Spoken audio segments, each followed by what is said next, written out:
Hi viewers, this is SS Icon IQ Tutorials. Swagatam and today's topic is SLAG elements లో మనం మూలకాల యొక్క ఉనికిని తెలుసుకున్నాం. ఈ ఫస్ట్ ఇయర్ గ్రూప్ మూలకాలు లేదా క్షారలోహాలు భూతలంలో విస్తారంగా లభిస్తాయి. వాటిలో కొన్ని విస్తారంగా లభిస్తాయి, కొన్ని అరుదుగా లభిస్తాయి. సో అయితే వీటిలో కొన్ని సోడియం అనేది 6వ స్థానంలో, పొటాషియం అనేది 8వ స్థానంలో అండ్ సీజియం ఫ్రాంజియం అనేవి అరుదుగా లభిస్తాయి. ఈ ఫస్ట్ ఇయర్ గ్రూప్ మూలకాలు అనేవి భూతలంలో విస్తారంగా లభిస్తాయి. అండ్ నెక్స్ట్ కొన్ని మూలకాలలో సోడియం అనేది 6వ స్థానంలో, పొటాషియం అనేది 8వ స్థానంలో, సీజియం ఫ్రాంజియం అనేది అరుదుగా లభిస్తాయి. అలాగే ఈ భారక్షార మూలకాలలో కేంద్రకం అనేది బంధనం తగ్గిపోవడం వల్ల, క్షీణించడం వలన అవి విస్తృతి అనేది తగ్గిపోతుంది. అండ్ నెక్స్ట్ ఇవి అనేది సంయోగ స్థితిలో ఉంటాయి. ఎందుకు సంయోగ స్థితిలో అంటే ఎలా ఇవి సమ్మేళనాల రూపంలో లభిస్తాయి. అండ్ నెక్స్ట్ ఇవి బలమైన క్షయకరణలు. వీటి యొక్క సమ్మేళనాలు మూలకాలుగా క్షయకరణ చెందడం అనేది చాలా కష్టతరంగా ఉంటుంది.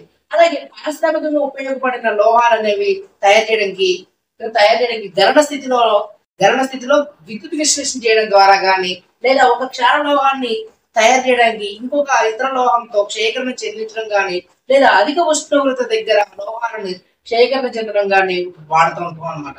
అయితే కొన్ని ఉదాహరణకి కొన్ని మనకు ప్రకృతిలో ఖనిజ రూపంలోను లేదా మూలక స్థితిలో తయారు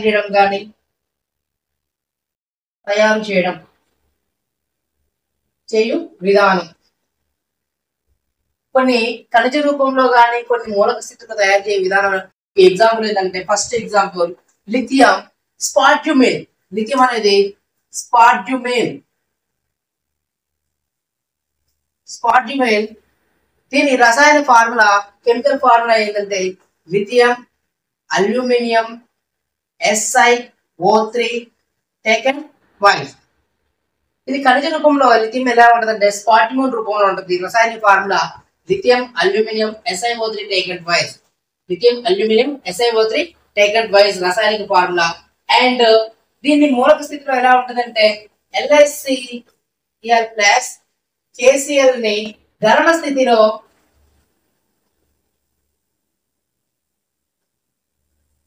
స్థితిలో విద్యుత్ విశ్లేషణ చేయడం వలన మనం లిథియం అనే క్షార లోహాన్ని పొందగలుగుతాం. అలాగే సోడియం అనే లోహాన్ని తీసుకుంటే మనకి సముద్ర జలంలో రాతి ఉప్పు NaCl తో లభిస్తుంది. రాతి ఉప్పు NaCl గా మనకి ఖనిజ రూపంలో లభిస్తుంది. అండ్ మనకి మూలక స్థితిలో ఎలా లభిస్తుందంటే ద్రవ NaCl ని విద్యుత్ విశ్లేషణ చేయడం వలన మనకి సోడియం అనే క్షారలోహం మనకి లభిస్తుంది అనమాట.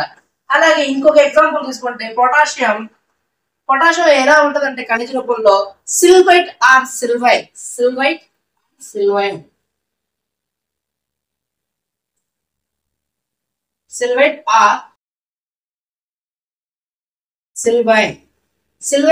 సిల్వైన్ రూపంలో మనకి ఖనిజ రూపంలో పొటాషియం లభిస్తుంది.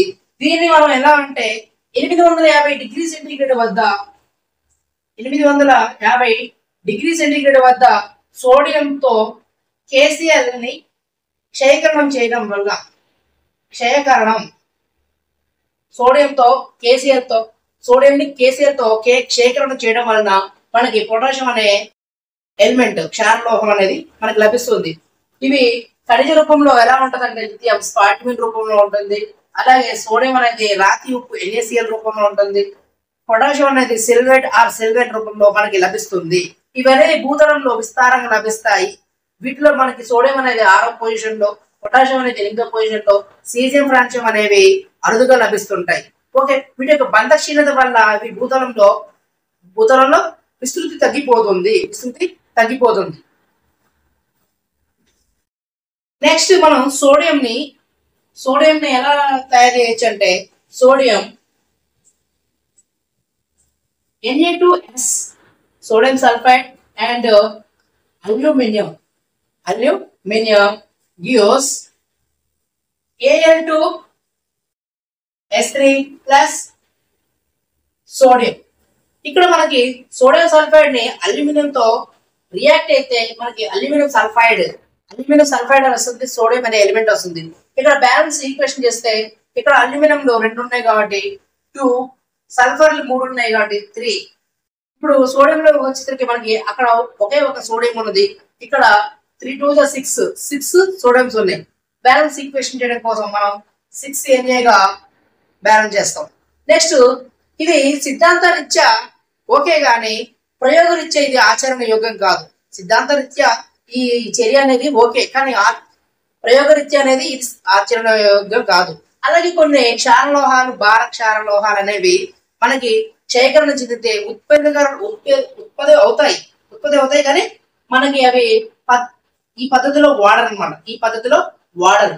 నెక్స్ట్ కొన్ని ఎగ్జాంపుల్ చూస్తే సీజియం క్లోరైడ్ ప్లస్ కాల్షియంతో రియాక్ట్ అయ్యి, సీజియం క్లోరైడ్ అనేది కాల్షియంతో రియాక్ట్ అయ్యి కాల్షియం క్లోరైడ్ CaCl2 గా ఫామ్ అవుతుంది, ప్లస్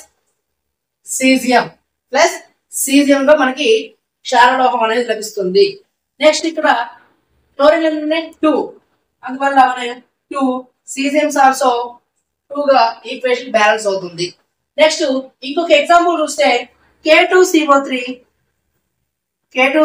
ని సోడియం అనే ఎలిమెంట్ తో రియాక్ట్ చేస్తే మనకి సోడియం కార్బోనేట్ Na2CO3 ఫామ్ అవుతుంది, ప్లస్ K పొటాషియం 2K. ఓకేనా? ఈ ఎగ్జాంపుల్ తీసుకుంటే ఇవి ఎలక్ట్రోడ్ పొటెన్షియల్ వద్ద ఇవి విలువను బట్టి ఇవి సాధ్యం కాదు. బట్ ఈ రసాయన చర్యలు అనేవి అబాష్పశీల పదార్థాలు, అంటే ఇవి క్షయకరణ జరిగే ఉష్ణోగ్రత దగ్గర ఈ లోహాలు అనేవి బాష్పశీలగా మారుతాయి అన్నమాట. అంటే ఒక చర్య సమతా స్థితిలో ఉంటే అక్కడ ఉన్న క్షారలోహం ఏర్పడిన వెంటనే తొలగించి దీన్ని తయారు చేస్తారన్నమాట. అక్కడ ఏర్పడ్డ క్షారలోహాన్ని తొలగించి దీన్ని తయారు చేస్తారు. ఓకే, సాధారణంగా మనకి మలినాలతో కూడిన లవణాన్ని ఏం చేస్తారు, గరుడ స్థితిలో విద్యుత్ విశ్లేషణ చేసి దీన్ని తయారు చేస్తారు, ఈ లోహాలని తయారు చేస్తారన్నమాట. మలినాలతో కూడిన లవణాన్ని మనకి ఏది ద్రవీభవన స్థానాన్ని తగ్గిస్తుంది. మలినాలతో కూడిన లవణం అనేది ద్రవీభవన స్థానాన్ని తగ్గిస్తుంది. ఓకే, అంటే ఇక్కడ మనకి ఈ చర్యలు అనేవి సిద్ధాంత రీత్యా ఓకే కానీ ప్రయోగ రీత్యా అనేవి వాటి యొక్క ఎలక్ట్రాన్ పొటెన్షియల్ బట్టి ఇవి అనేది సాధ్యం కాదనమాట.